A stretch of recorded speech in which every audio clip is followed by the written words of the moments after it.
Welcome to FSR YouTube channel. Student, उम्मीद है कि आपने इससे पिछला लेक्चर देख लिया होगा चैप्टर नंबर 12 के न्यूमेरिकल का पार्ट नंबर 1। आज है चैप्टर नंबर 12 के न्यूमेरिकल 12.3 और 12.4।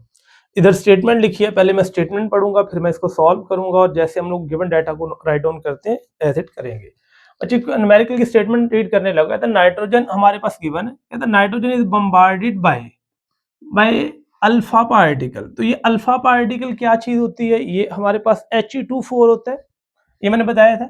Result in oxygen O8 and 17। What is the product particle in this nuclear reaction?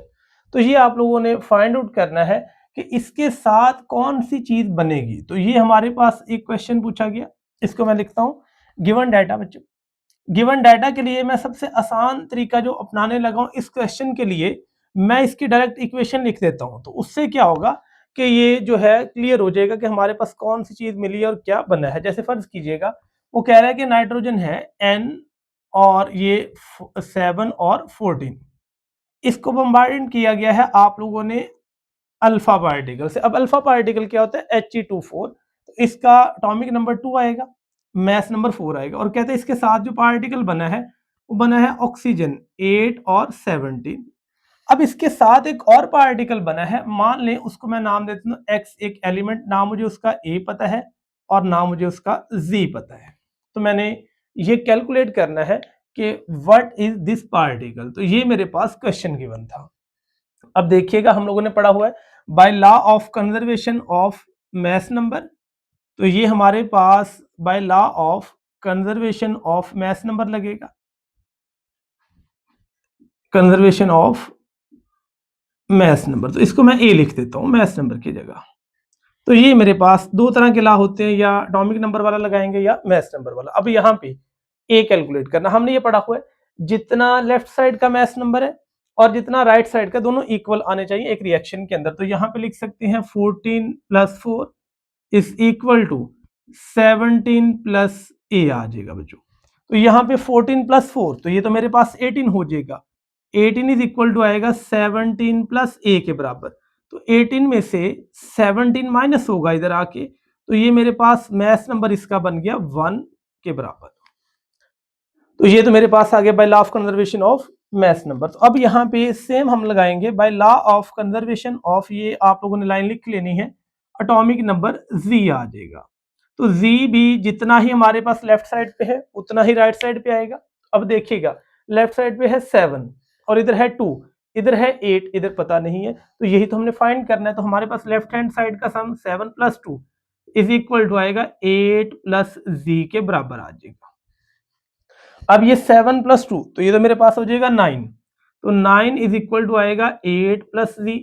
बच्चे ये 8 इधर आके माइनस हो गया, तो मेरे पास आएगा 9 - 8 इज इक्वल टू जी। तो 9 - 8 ये तो 1 हो गया, तो मेरे पास एटॉमिक नंबर जी भी 1 के ही बराबर आएगा। तो ये था क्वेश्चन यहाँ तक कि what is a product particle. अब यहाँ पे आपने ये भी बताना है कि पार्टिकल कौन सा बनेगा। अब देखिएगा मैस नंबर भी 1, एटॉमिक नंबर भी 1। तो यहाँ पे अगर मैं पार्टिकल के लिए लिखूं तो 1 और यहाँ 1। अगर देखा जाए 1 और 1 ये तो हाइड्रोजन का आइसोटोप होता है।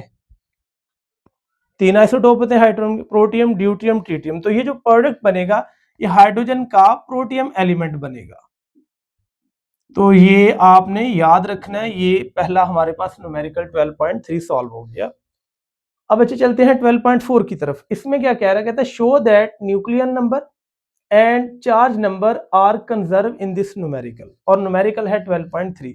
बच्चे ये जो 12.3 है लिखा, इसके अंदर आपने ये प्रूफ करना है कि जितना मैस नंबर है उतना ही चार्ज नंबर है, दोनों ही कंजर्व है। यानी लेफ्ट हैंड साइड और राइट हैंड साइड का मैस नंबर और चार्ज नंबर दोनों कंजर्व है। तो यहां मैं इक्वेशन लिख देता हूं पहले बच्चे।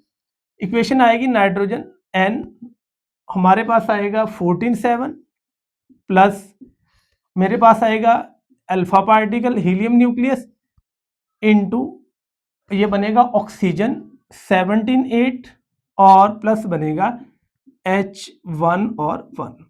ये मैंने प्रूफ करना है कि हमारे पास न्यूक्लियर नंबर भी कंजर्व है और मैस नंबर भी, सॉरी, चार्ज नंबर भी कंजर्व है। तो सबसे पहले bye law of conservation of, same वही लाइन आएगी, बाय लॉ ऑफ कंजर्वेशन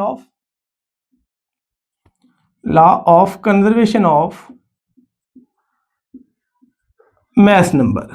तो ये असल में मैस नंबर ही मेरे पास बच्चे न्यूक्लियन नंबर भी होता है, तो ये भी आपने पॉइंट याद रखना है कि न्यूक्लियन नंबर असल में मैस नंबर को ही आप कहते हैं। अब देखिएगा यहाँ पे जितना लेफ्ट साइड का है मैस नंबर ए और जो राइट साइड का है, ये दोनों ही इक्वल आने चाहिए। अगर ये काम होगा तो तब हम कहेंगे ये कंजर्व है, अदरवाइज कंजर्व नहीं है। अब देखिएगा इधर है 14 प्लस 4 इज इक्वल टू, इधर आ रहा है 17 प्लस 1, तो बच्चों ये बना 18 इज इक्वल टू 18।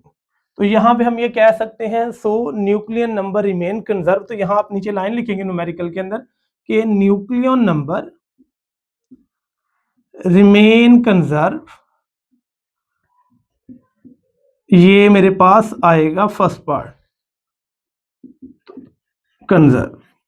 तो ये मैंने पॉइंट लिख लिया। अब सेकंड पॉइंट क्या है, and charge number also remain conserve. तो यहां bye law of conservation of हम लिखेंगे चार्ज नंबर जी। तो ये मैंने प्रूफ करना। अब देखिएगा जितना एटॉमिक नंबर लेफ्ट साइड का है उतना ही राइट साइड का आना चाहिए, तो तभी ये इक्वल होंगे। तो अब देखिएगा G of left will be equal to G of right आ जाएगा। तो यानी जितना लेफ्ट साइड का एटॉमिक नंबर है सेम राइट साइड का भी आना चाहिए। अब देखिएगा इक्वेशन से देखिए 7 plus 2 is equal to 8 plus 1, तो 9 इज इक्वल टू 9 हुआ। तो यहां मैं लिखूंगा 7 plus 2 is equal to 8 plus 1, तो ये बना 9 is equal to 9। So atomic number remain conserve. तो यहां पे हम ये लिख सकते हैं कि यहाँ पे चार्ज नंबर रिमेन कंजर्व। तो ये मेरे पास दूसरा पॉइंट भी आ गया जो प्रूफ करना है। ये आपने लाइन नीचे लाजमी लिखनी है न्यूमेरिकल के अंदर, चार्ज नंबर रिमेन्स कंजर्व। तो ये था न्यूमेरिकल नंबर 12.4। बच्चे यहाँ पे असल में न्यूमेरिकल यही था, इसी को आप ये कह लें उसका बी पार्ट भी है। अगर ये पेपर में आएगा तो ये भी गालबन मुमकिन है कि वो इसको और इसको इकट्ठा करके दे दे, इसलिए आपने इंतहाई तवज्जो के साथ स्टेटमेंट पढ़नी है। कहीं ऐसा ना हो कि आप सिर्फ यही स्टेटमेंट पढ़ें और आपको लगे कि यही न्यूमेरिकल पूछा गया, ये नहीं किया गया वहाँ। तो क्या पता है कि इसके बाद वो ये इतनी स्टेटमेंट लिख दे और आगे ये ना लिखा हो, तो बच्चों को कन्फ्यूजन यहाँ पे आ सकती है। वो सिर्फ इतना सॉल्व करेंगे पेपर के अंदर और छोड़ देंगे। आपने इस स्टेटमेंट को बड़े ध्यान से समझना है, कहीं ऐसा ना हो कि दोनों न्यूमेरिकल इकट्ठे करके एक न्यूमेरिकल पेपर में आ जाए और वहां दोनों ही करने थे और आपको पता ना चले और आप सिर्फ एक वहां पे न्यूमेरिकल करके आ जाए, तो ये न्यूमेरिकल आपका फिर आधा नंबर वो कट हो जाए, आधे नंबर कट हो जाएंगे। आपने इसको ध्यान से स्टेटमेंट को समझना है। तो ये था बच्चों चैप्टर नंबर 12 के न्यूमेरिकल का पार्ट 2, जिसमें हमने सॉल्व किया 12.3 को और 12.4 को। नेक्स्ट लेक्चर मेरा है जो है वो है 12.5 और 12.6 के ऊपर। Thank you so much for watching my YouTube channel. मजीद वीडियोज के लिए मेरा यूट्यूब चैनल देखते रहें।